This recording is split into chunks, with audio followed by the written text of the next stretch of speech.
So I'm just preparing now to bend the sides for the twin point, and you can see the sides, they're all kind of annotated because it's very easy to get confused which is the outside, which is the inside, which is up, which is down, where's the point, where's the tail, where's the neck.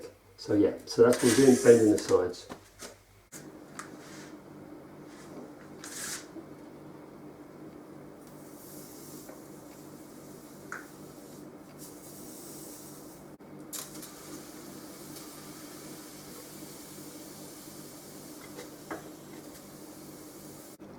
So as you can see, I bent this area here which leads into the point, bent the rest of the shape. So what I'm going to do now is I'm going to cut this here, so that will be the tip of the point, and then I've got to bend this piece going the other way, and that will form the point itself.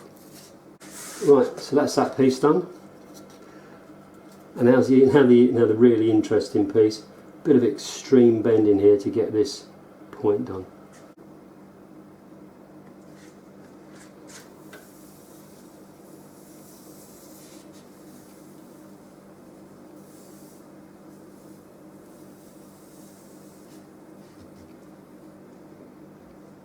Right, so that's this part bent, and to be honest, it took me longer to bend that part than it did the rest of this. So the sides are bent, they've dried out, and now what I've got to do is join all the individual pieces together to start forming the rim. So I always start off at the point, and what goes in here is a spruce block. So this spruce block glues the two pieces of the sides together.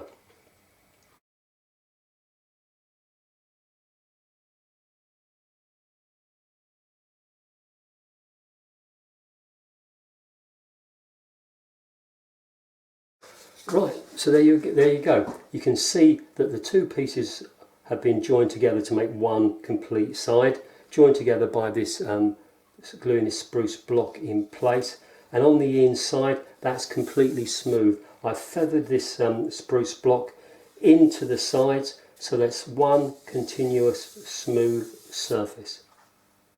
So the next thing is to work on the outside of the point. Where the sides come around, you've got end grain, which isn't a good idea. That's going to be prone to being chipped. So I like to cut that part completely off and replace it with a solid piece of wood with the grain running in that direction, so the whole point is much more robust.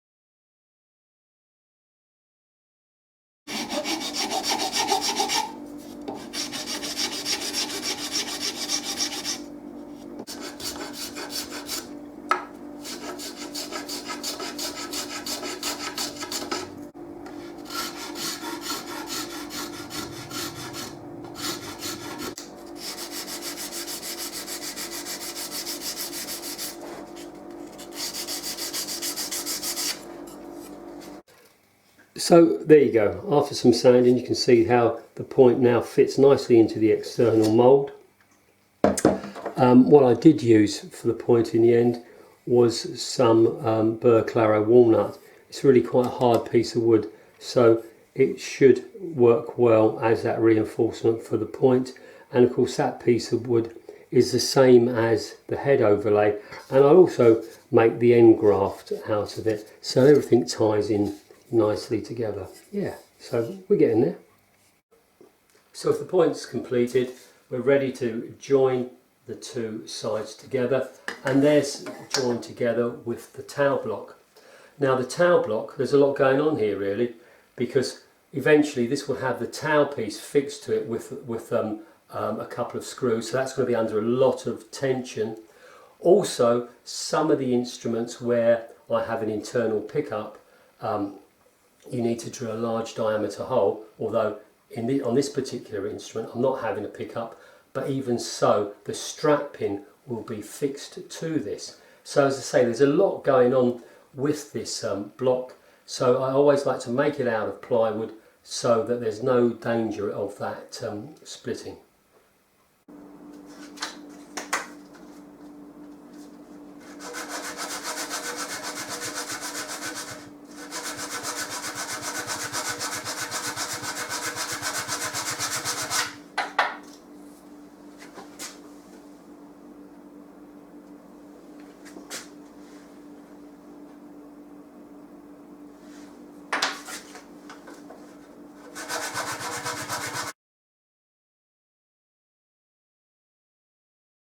So it's now time to work on the neck block.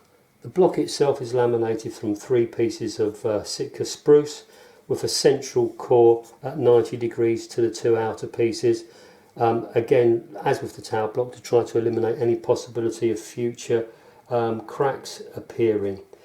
This is actually one of the trickiest pieces to fit because you've obviously got these 2 curves which have got to be cut into this, but also because I like the neck to come, or my mandolins to come down and have this smooth transition from neck into body, where the 12th fret join will be, this has to be exactly 40 millimeters wide.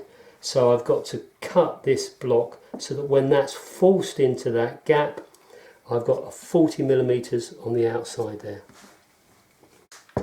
So I'm having a bit of a dry run, and what you can see here is this kind of extension piece that I put onto the external mould. That gives me a bit more depth for clamping the neck block in place, and it be glued up using these 2 clamps.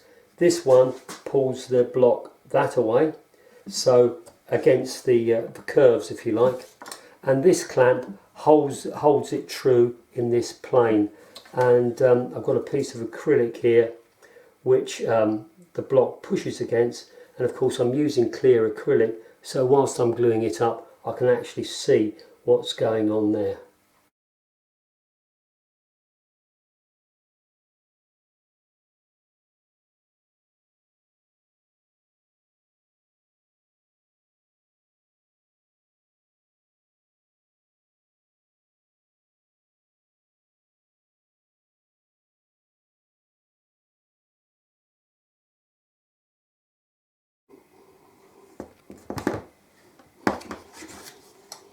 So you can see now that all the blocks are in place and those 4 separate side pieces have all been joined together. So the next step is the linings. So these are the linings that I've prepared. I like to use solid linings, so these will be bent and glued onto that surface there. And of course what they'll do is they'll give a greater surface area to glue the top and the back onto those sides.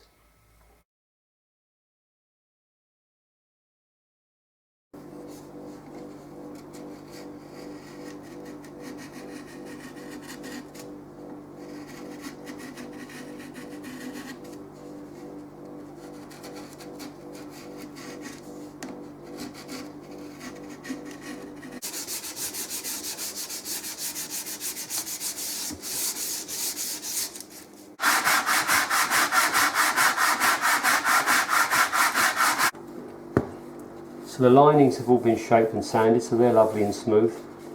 And this whole surface has been sanded completely flat, and that's the surface that the soundboard is going to be glued onto. And what I've got now then is a datum to work from, to work out the profile, if you like, of this edge for the back.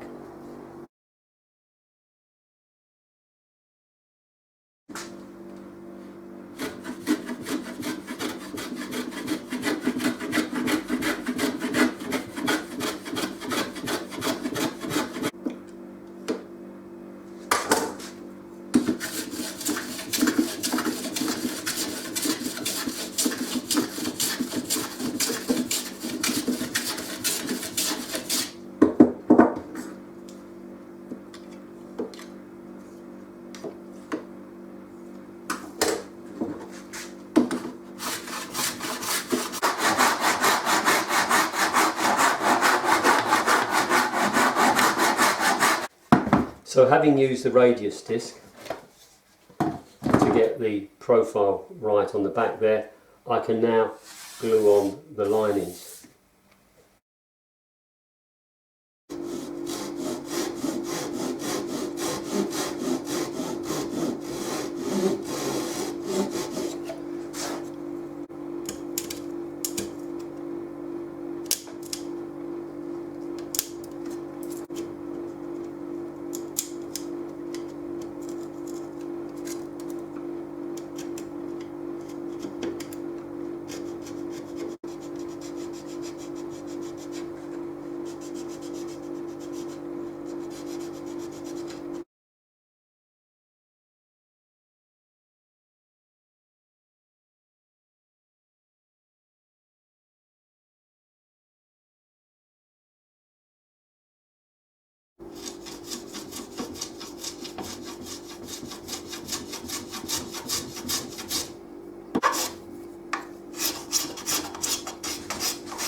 So there we have it, the completed rim, and hopefully this video gives you an idea of the amount of work that really goes into something like this. Lots of the construction, obviously from the outside, you don't necessarily appreciate.